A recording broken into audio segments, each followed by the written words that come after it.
महत्वपूर्ण समाचार तरफ नजर करिए तो महत्वना समाचार अमदावादथी मळी આવ્યા છે। તો અમદાવાદના નરોડા ખાતે રાષ્ટ્રીય રાજપૂત કરણી સેનાના પ્રમુખ સુખદેવસિંહ ગોગામેડીની શ્રદ્ધાંજલિ કાર્યક્રમનું આયોજન કરવામાં આવ્યું હતું। તો નોંધનીય છે કે 5 ડિસેમ્બરે સુખદેવસિંહ ગોગામેડીના નિવાસ સ્થાને જ તેમની અજાણ્યા શખ્સોએ હત્યા કરી હતી। ગોગામેડીની હત્યા બાદ સમગ્ર ભારતના રાજપૂત સમાજમાં ભારે રોષ ફાટી નીકળ્યો હતો। તેના પ્રત્યાઘાત રૂપે રાજસ્થાન બંધ તેમજ રેલ રોકોના આંદોલનો થયા હતા। તો ત્યારે અમદાવાદના નરોડા રાજપૂતાના યુવા સંગઠન દ્વારા જય માતાજી ચોક નરોડા ખાતે સુખદેવસિંહ ગોગામેડીને શ્રદ્ધાંજલિ અર્પણ કરવામાં આવી હતી। રાજપૂતાના યુવા સંગઠન દ્વારા સુખદેવસિંહ ગોગામેડીના હત્યારાઓને કડકમાં કડક સજા થાય તેવી માંગ પણ કરવામાં આવી હતી। રાષ્ટ્રીય રાજપૂત કરણી સેનાના સુપ્રીમો સુખદેવસિંહ ગોગામેડીની નિર્મમ હત્યાના અનુસંધાને ભારતભરમાં રાજપૂત સમાજમાં એક જબરો રોષ ફાટી નીકળ્યો છે। એના અનુસંધાને આજે નરોડા રાજપૂત યુવા સંગઠનની અંદર રાજપૂત ભાઈઓ ભેગા થયા છે અને એ રાજપૂત ભાઈઓ શ્રદ્ધાંજલિના એક પ્રોગ્રામ માટે થઈને અહીંયા સત્યમ સ્કૂલની આગળ લગભગ 100 જેટલા રાજપૂત ભાઈઓ ભેગા થયા છે। તો આપણે એમને પૂછીશું કે સુખદેવસિંહ ગોગામેડી કોણ હતા, રાષ્ટ્રીય રાજપૂત કરણી સેના શું હતી અને એનું એ અનુસંધાને વિશેષમાં આપણે રાજપૂત યુવા સંગઠનના ભાઈઓ સાથે ચર્ચા કરીશું।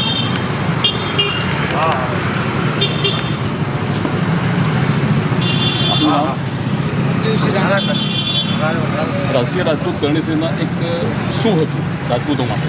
રાષ્ટ્રીય રાજપૂત કરણી સેના એ રાજપૂત સમાજની એક બહુ મોટી સંસ્થા હતી કે જે રાજપૂત સમાજના હિત માટે અને સન્માન સ્વાભિમાન માટે હંમેશા તેને કામ કર્યું છે અને હંમેશા કરતી આવેલી છે। સુખદેવસિંહ ગોગામેડી એ એવું કહેવાય છે કે રાજપૂત રાષ્ટ્રીય કરણી સેનાના સુપ્રીમો તરીકે ઉભરતો તારો હતો। તો આ હત્યા પાછળનું કારણ શું હોય છે? હત્યા પાછળનું કારણ જે પણ હોય, રાજકીય હોય, સામાજિક હોય, જે પણ હોય એનાથી અમને કોઈ મતલબ નથી। સુખદેવસિંહ ગોગામેડીને આમાં સંપૂર્ણ ન્યાય મળવો જોઈએ, એમના પરિવારને સંપૂર્ણ ન્યાય મળવો જોઈએ અને જો આ વસ્તુ ના થઈ તો આજે સમગ્ર ગુજરાતના રાજપૂતો હાથમાં મીણબત્તી લઈને ઊભા છે તો કાલે બંદૂકો લઈને ઊભા રહેતા વાર નહીં લાગે। સુખદેવસિંહ પોતે આજે એવું કહેવાય છે કે 36 કોમને સાથે લઈને ચાલવાવાળા માણસ હતા। તો એમણે રાજપૂત સમાજ માટે શું સારા કામ કર્યા છે કે આખો ભારતનો રાજપૂત સમાજ એક થયો છે અને એમની આ નિર્મમ હત્યા પાછળ આવડી મોટી સંખ્યાની અંદર શ્રદ્ધાંજલિના ઠેર પ્રોગ્રામો આપે છે। સુખદેવસિંહ ગોગામેડી એક એવું વ્યક્તિત્વ હતું, રાષ્ટ્રીય રાજપૂત સેનાના ગુજરાતના સુપ્રીમો હતા। ભાઈઓ તો કમસે કમ 17 લાખ કરણી સેનાના એમના સૈનિકો છે।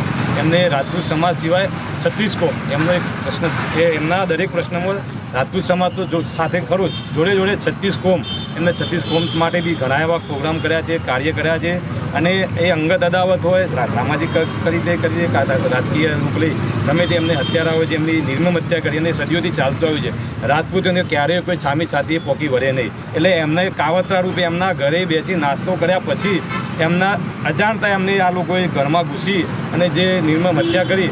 તો અમારે સરકારને એટલી વિનંતી છે કે એમના હત્યારાઓને એક જ સજા ફાંસી આપો, નહીં તો આ ક્ષત્રિય સમાજ છે જે રીતે હાથમાં મીણબત્તી છે એવી રીતે હાથમાં તલવાર કે બંદૂક પકડતા એમને કોઈ રોકી શકશે નહીં। આજે હા નરોડાથી શરૂઆત છે, આવા ધીરે ધીરે કાર્યક્રમો ઠેર ઠેર દરેક વિસ્તારના અમદાવાદમાં, ગુજરાતમાં દરેક જગ્યાએ થશે અને એના માટે તાત્કાલિક ધોરણે સરકાર પગલાં લે અને હત્યારાઓને કડકમાં કડક સજા આપે એવી અમારી માંગ છે। પદ્માવતી મૂવીની વાત કરીએ, આજથી 4-5 વર્ષ પહેલાં જ્યારે પદ્માવતી મૂવી આવી ત્યારે પણ આવો જ એક આક્રોશ રાજપૂત સમાજમાં છે। રાજપૂત સમાજની અંદર એ વખતે સુખદેવસિંહ ગોગામેડીનો શું રોલ?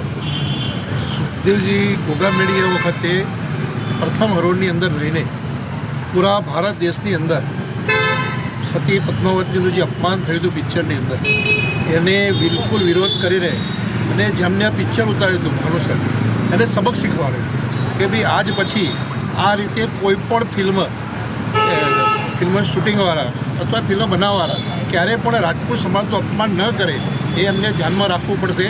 એ ગોગામેડીનો મુખ્ય પાત્ર રોલ હતો। તો આ હતા રાજપૂત નરોડા રાજપૂત યુવા સંગઠનના કાર્યકર્તાઓ જે સરકાર સામે એક અપીલ કરી રહ્યા છે અને વસ્તુ કહી રહ્યા છે કે પરિવારને તાત્કાલિક ધોરણે એમના જે હત્યારાઓ છે પકડે ત્યાં સુધીની માંગણીઓ રાજપૂત યુવા સંગઠન કરી રહ્યા છે। કેમેરામેન કરણ સાથે બુલેટિન ઇન્ડિયા, અમદાવાદ।